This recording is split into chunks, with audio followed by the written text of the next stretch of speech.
Warning. A fire has been reported in the building. Leave the building immediately. Do not use elevators. Do not bring personal belongings. Leave the building immediately.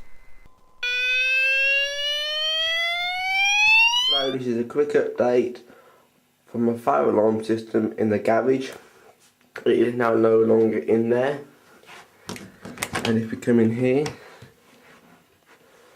you see, this is my room. We've got the window there, my clock there, the wall here,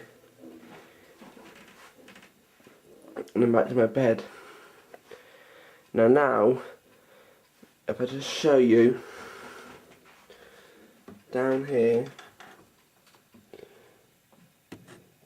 the trunking ends there. It doesn't go all the way under my bed.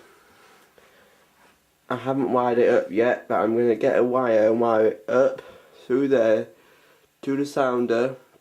There's going to be a bit what goes along the skirting board or whatever you call it on the ceiling to the heat detector, what I may eventually change to alternation optical or a combination of them.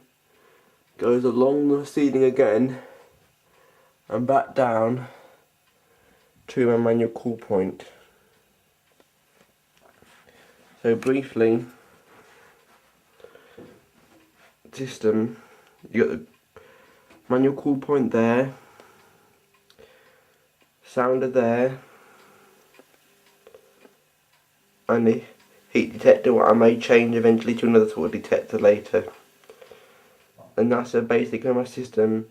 I need to yet to replace the glass on my manual cool point, and I need to wire it all up. At the moment there's no wires in the system at all. I'll make another video later of it working.